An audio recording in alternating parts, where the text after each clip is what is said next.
చేస్తే ఆ రోజు గౌరవనీయులు ప్రస్తుత ఉప ముఖ్యమంత్రి బట్టి విక్రమార్క గారు అన్నమాట. వారు ఏమన్నారంటే, వచ్చేది మా ప్రభుత్వమే, ఎల్ఆర్ఎస్ను రద్దు చేసేస్తాము, చాలా దుర్మార్గమైన విధానం ఇది ఎల్ఆర్ఎస్ అనేది, అసలు ఎల్ఆర్ఎస్ ఎవరు కట్టవద్దు అని చెప్పి బట్టి విక్రమార్క గారు ఆనాడు సిఎల్పి నాయకుడిగా శాసనసభలోనే మీడియా పాయింట్లో ఇది హేతుబద్ధంగా లేదు, కాంగ్రెస్ అభ్యంతరాలు వ్యక్తం చేస్తే సవరణలు చేస్తామన్నారు మీరు, కానీ జీవో ప్రకటించినారు. ఇప్పటికే న్యాయ పోరాటం చేస్తున్న వెంకటరెడ్డి గారికి నేను సంఘీభావం చెప్తా ఉన్నాను, హైకోర్టులో బిల్లు కూడా వేస్తున్నా అని అది చెప్పినారు. చెప్పడంతో పాటు అసలు ఎల్ఆర్ఎస్ రద్దు చేస్తాము, ఎవరు కట్టవద్దు అని బట్టి విక్రమార్క గారు కూడా చాలా స్పష్టంగా కామెంట్ చేసినారు.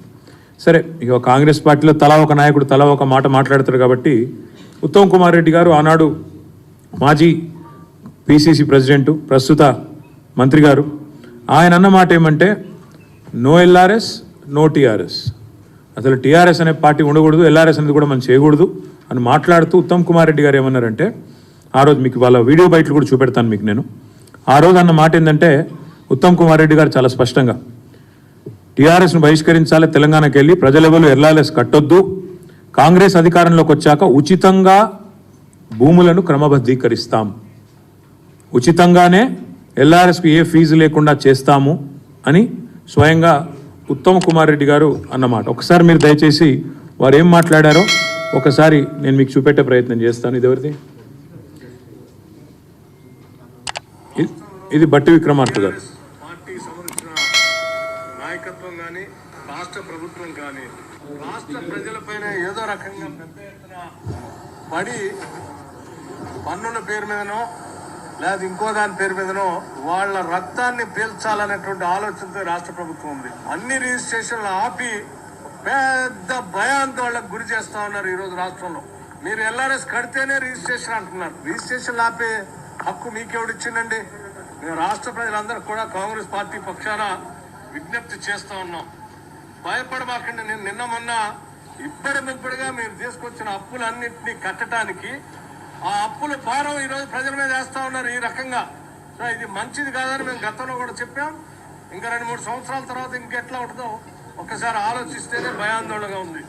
ఈ భారాన్ని భరించలేక ఒక అర్థం చేసుకొని ఒక కంక్లూజన్కి వచ్చారు, ఎన్నికలు ఎప్పుడు వస్తాయా, దీన్ని ఎప్పుడు అడుగుదామని. మీరెవరు ఆందోళన పడబాకండి అని చెప్పి నేను వారికి విజ్ఞప్తి చేస్తూ, వీలైతే అసలు కట్టబాకండి, మీ అందరికీ వెసులుబాటు కలిగిస్తాం, వాళ్ళకి వీలైతే కట్టబాకండి, మీకు అందరికీ వెసులుబాటు కలిగిస్తాం. ప్రజల రక్తమాంసాలు పీలుస్తున్నారు. ఆనాడు ప్రతిపక్షంలో ఉన్నప్పుడేమో ఎల్ఆర్ఎస్కు ఫీజు కట్టండి అంటే రక్తమాంసాలు పీల్చేస్తున్నారు అని. మరి వాళ్ళ బట్టి విక్రమార్క గారు సమాధానం చెప్పాలా? మరి మీరు కూడా ఇప్పుడు రక్తమాంసాలు పీలుస్తున్నారా, లేక ఫీజులు కట్టమని ఏదైతే సేమ్ మేము ఏదైతే ఫీజు చెప్పామో అదే పెట్టి మీరు మార్చి 31 లోపల కట్టాలని చెప్పి మెడ మీద కత్తి పెట్టి ఈ రాష్ట్రంలోని మధ్యతరగతి ప్రజల రక్తమాంసాలను తాగుతున్నారా చెప్పాలి.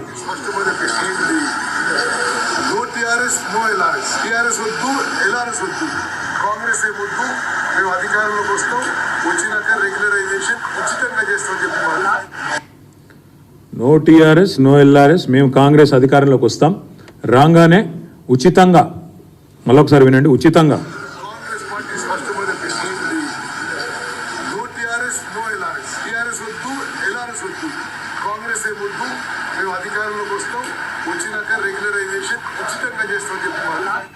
మేము అధికారంలోకి వస్తాం, రాగానే ఉచితంగా చేస్తాం. ఇది ఆనాడు ఉత్తమ్ కుమార్ రెడ్డి గారు. ఇది సీతక్క గారు. దోచుకోవడానికి దాచుకోవడానికి ప్రజల దగ్గర చిల్లి గవ్వలేకుండా చేయడానికి ఇదొక నాటకం. ఈరోజు వీళ్ళు ముగ్గురు మంత్రులు, ఒకరు ఉప ముఖ్యమంత్రి, ముగ్గురు మంత్రులు సీతక్క గారు, ఉత్తమ్ కుమార్ రెడ్డి గారు, కోమటిరెడ్డి వెంకటరెడ్డి గారు. కోర్టుకు పోయిన కోమటిరెడ్డి వెంకటరెడ్డి గారు మంత్రి, ఎల్ఆర్ఎస్ వద్దు అని, ఎల్ఆర్ఎస్ ఉచితంగా చేస్తామని చెప్పిన ఉత్తమ్ కుమార్ రెడ్డి గారు మంత్రి, ప్రజల దగ్గర చిల్లిగవ్వ లేకుండా దోచుకోవడానికే రుసుము పెట్టినారు అన్న సీతక్క గారు మంత్రి, ఎల్ఆర్ఎస్ అనేది అసలు కట్టవద్దు, ఇది కరెక్ట్ కాదు అని చెప్పిన మన బట్టి విక్రమార్క గారు ఉప ముఖ్యమంత్రి. నేను ఇవాళ ఈ ముగ్గురు మంత్రుల్ని, ఉప ముఖ్యమంత్రి గారిని, కాంగ్రెస్ పార్టీ ప్రభుత్వాన్ని ఇవాళ నేను సూటిగా అడుగుతా ఉన్నా, ప్రజల నుంచి 20,000 కోట్ల రూపాయలు తోలు వలిచి వసూలు చేయడానికి మీరు వేసిన ఎత్తుగడ ఇది కాదా? మీరు చెప్పిన మాటల్లో విశ్వసనీయత ఉంటే, మీరు ఆనాడు ప్రతిపక్ష పార్టీగా మీరు చెప్పిన మాటల మీద మీకే విశ్వాసం ఉంటే ఇవాళ మరి ఈ రకమైన ఎల్ఆర్ఎస్ కార్యక్రమానికి మీరు ఎందుకు తెరదీశారు? మార్చి 31 లోపల ఖచ్చితంగా కట్టి తీరాలి అని మీరు ఏదైతే చెప్తున్నారో ఇది మరి ఎంతవరకు సమంజసం మీరే చెప్పాలా.